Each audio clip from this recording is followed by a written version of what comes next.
Hello everyone and welcome back to Hairstyles by Taz. Today, these are the products that we are going to be using to do a no glue sew-in closure with 4 bundles. We probably won't be using all the bundles. Also, there is a 5x5 closure and a stocking cap. We have our feed in here. And also, of course, you have to have your needles. So just stay tuned and we'll get started. Okay, here we go. Okay, so first things first, we're going to start out with our edge control all around the perimeter. And we're going to lay that down nice and slick so that we don't have any bulkiness and that the hair is added into our feed-in braids for a seamless closure, nice and neat. Once we go ahead on and saturate the perimeter, we're going to go ahead on and make our part, which is going to be a deep side curved part. I'm going to go ahead on and make that because I want that curved part to align perfectly with the part that is in my closure. I use the edge control because it just gives me more control over my braiding and it allows me to make a seamless, perfect part. And to me, that's very important, especially when you're trying to align that closure part with the client's natural part. All right, so please make sure, ladies and gentlemen, you like and subscribe. Hairstyles by Taz in Atlanta, Georgia. I look forward to hearing your comments, and I love bringing you new videos. If I can help anyone or make things easier for other stylists, that is my goal. All right, so we're going to get started with our braid down. Now, make sure that you always add extra hair or feed-in braids, as they're called, to the perimeter braid. The reason being is because the hair on the edges is very fragile, and that will, cause breakage if you don't have extra hair. You also have to, understand that the needle is going to be pulling on those edges because the closure is, of course, at the front of your head, and most of the tension is going to go on those anchor braids. So it's extremely important to add extra hair for strength for those anchor braids when you are doing a lace closure with no glue. Sew-in only. This is no glue. We're not using glue anywhere here. We're just going to make sure that that closure is secured very tightly and neatly with thread only. All right, so I've sped up this video so that you guys can watch this braid pattern, just in case someone was confused about how to braid up, make the braid pattern for a closure, side part closure. This is the braid pattern that I use. All right.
we are done with our braid down. This is how it would look.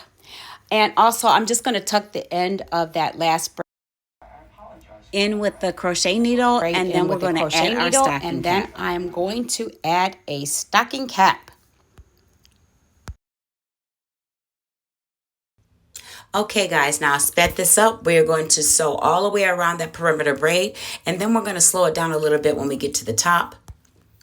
And you can see where I cut the actual net off so that you could align your closure part with her natural part.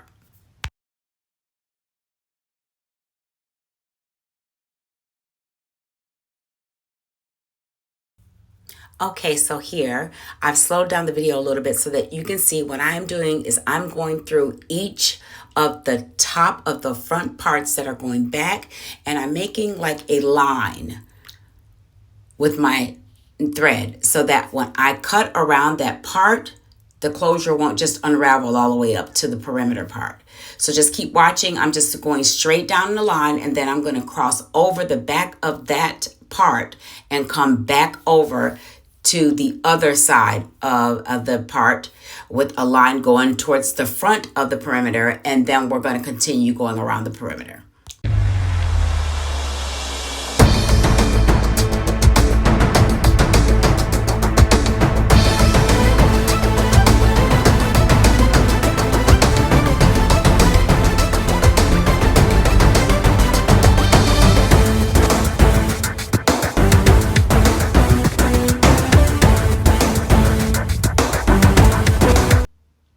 Okay, so here I'm going to go across the part in the back, and I'm going to attach it to another braid on the other side, and I'm going to continue to make my line going towards the front of the face and then back down on that perimeter braid. Take your time to do this so that those thread that you sew down are very, secure. If you have to go over it a couple of times, that's fine. So that when you do cut your stocking cap, you cut in the inside of those thread lines that you created. And you'll see what I mean when we get to that part. But I'm going to go ahead on and double secure that front braid and make that line going through the braid straight across with my thread. And then I'm going to continue on around the perimeter braid, and then we're going to cut the stocking cap. Okay, here we go.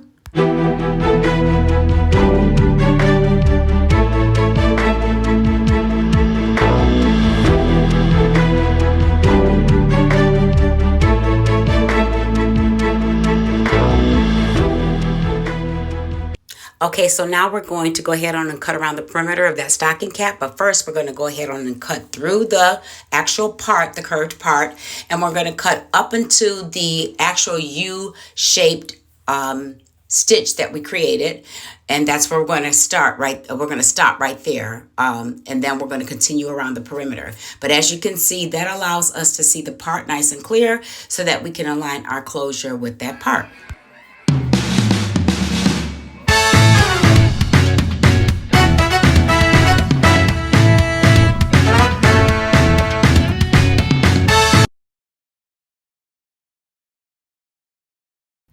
Okay, so here I have plucked and created my part in my closure.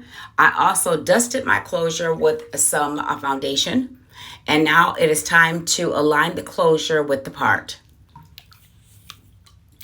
Take your time with this. Make sure that you have the closure exactly where you want it to be. And you can also have your client assist you in holding that lace down so that it does not move back when you are beginning your install.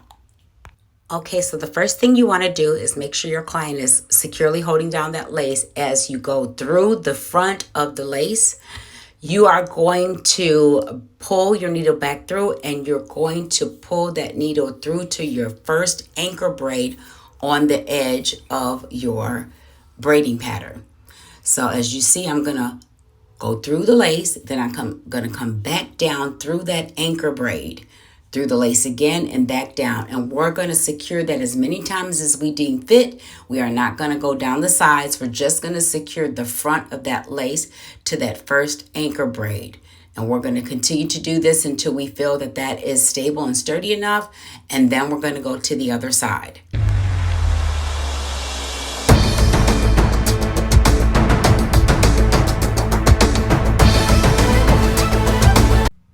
Make very sure that your client is holding that lace down sturdy so that it doesn't slip back, because you don't want to have to do this over again. If the closure slips too far back, you will see the braid and it will not look natural. So that's very important.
Okay, so here we're going to put a part through the actual lace closure in front of that front braid, and we're going to stitch small stitches across up into the part to secure the front of that lace. That makes sure that it does not move back, and that is why we do not have to use any glue. So we're going to do small stitches straight across up to the part and then back, and we're going to duplicate on both sides.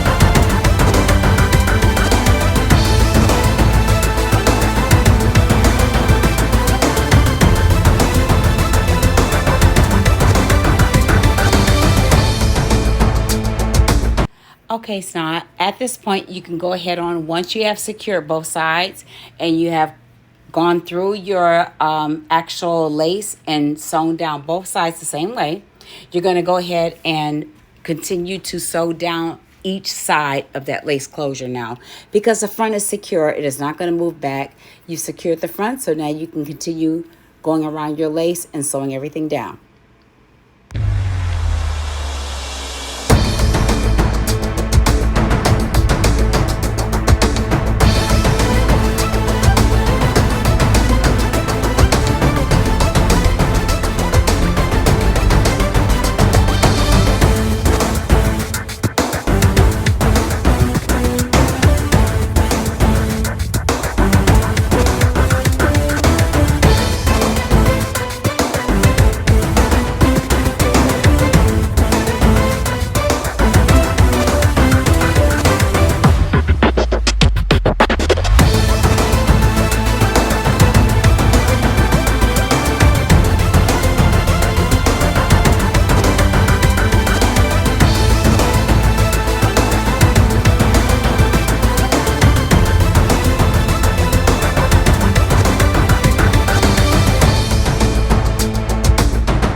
Okay, so now we're going to start cutting off the lace, and I use a zigzag motion with my scissors so that it gives a more natural look instead of cutting straight across, which I think looks a little bit unnatural.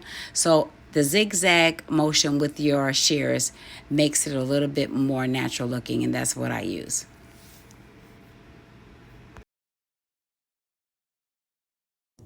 Okay, so now we're going to cut the lace, and I cut mine in a jagged motion so that to me it just looks more natural. And at this time, I'm going to go ahead on and clip any loose strings that I may see in the front of her perimeter braid. And then we're going to get started with our install. As you can see, the part is very straight and very secure. And basically, it lies exactly where her natural part lies in her own head.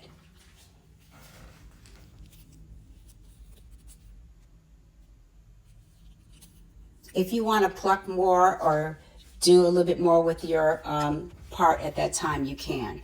Okay, now we're going to go ahead on and start with a single weft. And we're going to be sewing through the weft up under that braid. It's very important to me on the perimeter braid that you sew through the weft and you go up under the braid so that when the client pulls her hair up or if the wind blows, you don't see that perimeter braid showing up under that weft. Okay, so once we finish with that one single weft, we're going to just do a double wefts. I'm using double wefts, and I'm using the layover method, and I'm just going to go from side to side with my wefts, ending up right next to that perimeter weft that I put around the perimeter braid. Okay, so I'm still using double wefts, and I'm using the layover method, but at this point, I am going to start using single wefts because I don't want it to be really bulky where that closure and that last weft meets. So I will be going on and using single wefts from here. Okay, so we're going to single weft this through the end of that lace closure and into the first weft or the actual weft of that hair. So I go through the weft so that it's more secure. You do not have to, but that is my preference. Okay, so once we're done with this last weft, we're going to go ahead on and cut that. And then we're going to show some love to our part in our closure. Okay, so we're all finished with our install. And this is the way your closure should look next to your weft. All right, so here's our Care wax stick. We're going to apply this around that part, and we're going to use our electric straightening comb to get that really nice and flat before we actually start our curl process with our flat iron or our silk press, so to speak. Okay, so we're going to fast forward this through so you guys can see the final results. Of course, we're just going to style at this point after we make that closure really flat, and I go through it a couple of times with my electric straightening comb just to make sure that it's really flat all the way around that closure. I usually just go ahead on and use my electric straightening comb through the closure as well, and over that first track to blend those two together. Okay, at this point, you want to go ahead on and look at your closure and see how nice and flat that looks. And then you can go ahead on and put your concealer, if you like, through that part to make it look a little more natural. I also dust my closure, and at the end, I go ahead on and when I put my shine oil on, it gets rid of that dust part that's on the hair. But I like to dust it so it doesn't look like it's so much of a concealer as just a natural part. The dust helps it to dull that concealer a little bit and make it look a little bit more natural, or so it does to me. All right, so if you guys want to stay tuned, I would love that. We're going to start curling this young lady's hair. As you can see, I use that BTZ from Sally's, Turn Up the Heat. That stuff is absolutely wonderful. I also use the Sebastian hair shaper. You can buy the generic brand as well. It works just as well, ladies. Save yourself a couple of dollars and go ahead on and to Sally's and get that Paul Sebastian hair shaper. It adds a nice light hold to those curls. All right, so just continue watching and we'll speed this up so you can see the final results. And make sure you like and subscribe to my channel, and I look forward to any comments or questions that you may have.